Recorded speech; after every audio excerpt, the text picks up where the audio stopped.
Olá, alunos, sejam bem-vindos ao curso de Física 2, certo? A disciplina Física 2. Lembrando que essas aulas são destinadas aos cursos de Engenharia Ambiental e Engenharia Civil. Bem, pessoal, voltando aqui na parte de hidrostática, vamos finalizar, de forma prática, de forma rápida.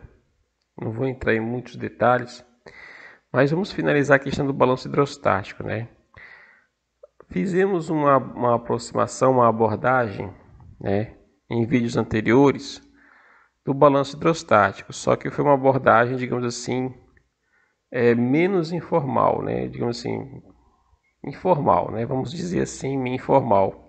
Agora vamos fazer uma abordagem mais formal, E nessa abordagem vamos considerar o seguinte: eu tenho um objeto, como vocês estão vendo aqui, certo? Esse objeto é uma figura geométrica, é um objeto geométrico, um paralelepípedo, certo? Cuja espessura é ΔZ e a área é A, certo? E esse objeto é constituído por um fluido ideal, O material dele é um fluido ideal de densidade ρ e volume V. E eu vou colocar o meu eixo vertical, onde o nível zero dele vai ser na base inferior, certo? Então, pessoal, vou ter duas forças atuando sobre esse fluido, certo? Sobre esse objeto fluido, digamos assim. Eu vou ter uma força na base inferior, E eu vou ter uma outra força na base superior. Na força na base inferior, que é o F2, vai estar associada ao quê? Uma pressão no nível Z, certo? Um nível Z qualquer. Eu estou colocando zero, mas pode ser um nível Z qualquer, ok? E na base superior, eu vou estar colocando uma pressão no nível Z mais ΔZ. E essa pressão vai ser proveniente devido à ação da força F1. Então, para não gerar confusão, eu vou tirar esse camarada aqui, ó. Certo? Esse camarada aqui. E aí, o que acontece? Eu tenho essas duas forças e cada força vai gerar uma pressão respectiva, Então, eu posso escrever o seguinte, que a soma das forças vai ser igual à força peso, Lembrando que esse fluido está em equilíbrio. Então, eu tenho um vetor peso, certo? De toda a massa desse objeto concentrada no seu, digamos assim, centro de gravidade, no seu ponto médio.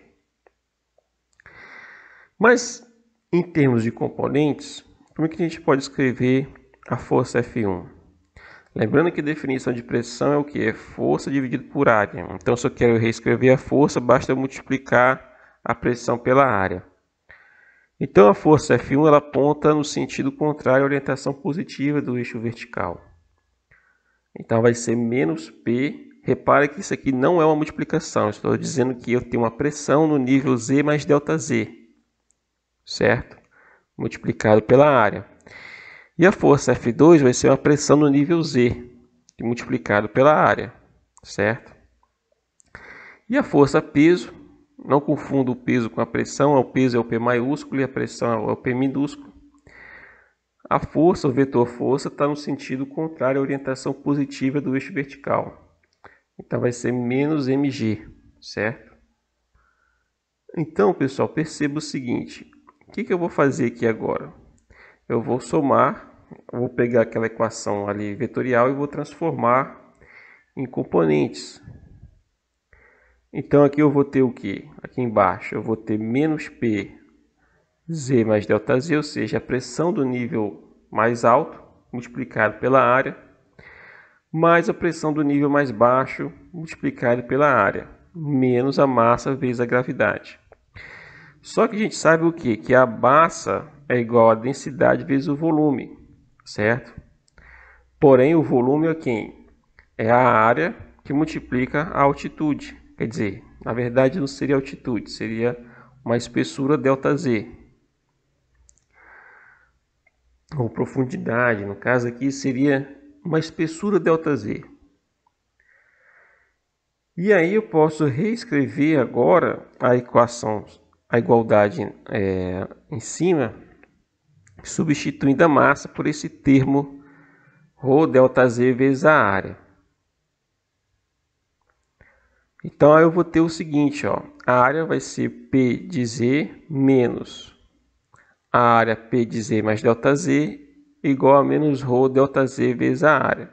Como vocês podem observarem, né, eu tenho A tanto do lado esquerdo quanto do lado direito. Então eu posso cancelar esse A, né? Dividir toda a equação pelo A, que é a área. E aí isso vai implicar na seguinte relação aqui, ó, que vocês estão observando aqui. P menos P mais ΔZ é menos ρ ΔZ que multiplica G. Vou passar esse ΔZ dividindo aqui embaixo a diferença. E aí eu chego nesse resultado aqui, certo? Repare no seguinte, eu poderia ter feito esse passo agora de forma detalhada, mas eu achei melhor já ir direto ao ponto. Se eu multiplicar essa expressão que vocês estão vendo aqui embaixo, P do nível mais baixo menos P do nível mais alto dividido por ΔZ igual a menos ρg, se eu multiplico por menos 1, eu vou ter o que? O lado direito fica positivo e o lado esquerdo fica negativo, certo?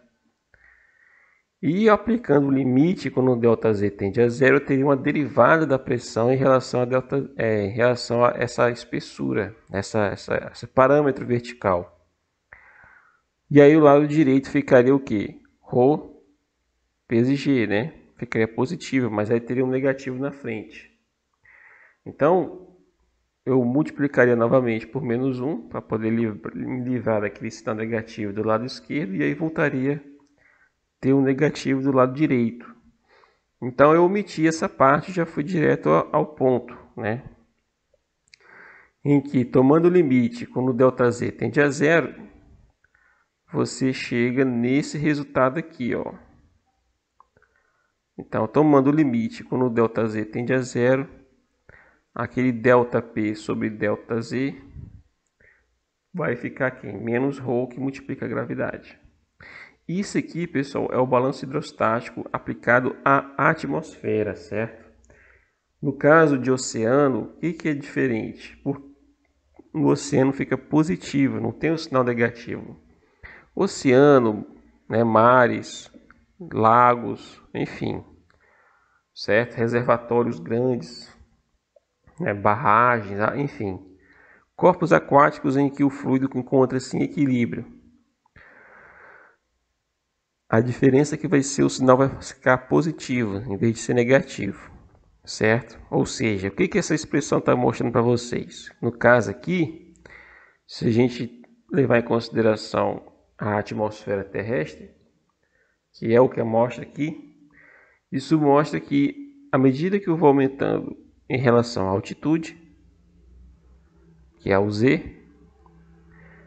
eu vou tendo o quê? Uma diminuição da pressão. A pressão está diminuindo. Há uma taxa de densidade que multiplica a gravidade. Por isso que está dando negativo aqui, menos ρg, certo? Se fosse o caso de corpos aquáticos, qual é a diferença aqui no problema? Como é que a gente teria que montar o problema para chegar a um sinal positivo aqui embaixo? Teríamos que montar o problema aqui, ó. A orientação vertical aqui do objeto, do eixo Z, da coordenada vertical, teria que ser o contrário, certo? Em vez da seta estar apontando para cima, teria que estar apontando para baixo. Essa parte vertical aqui, ó,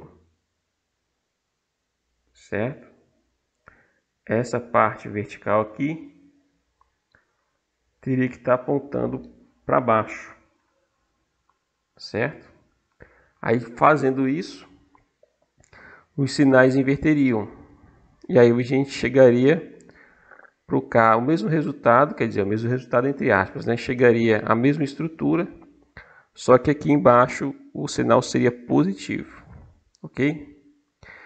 Bem, pessoal, então vamos finalizar essa parte aqui, né? Então finalizamos a parte do balanço hidrostático e nas próximas videoaulas a gente vai fazer exercícios em que vamos ter situações em que a densidade vai ser constante e a densidade vai variar ou com a altitude ou com a profundidade, certo? Um abraço a todos e até a próxima videoaula.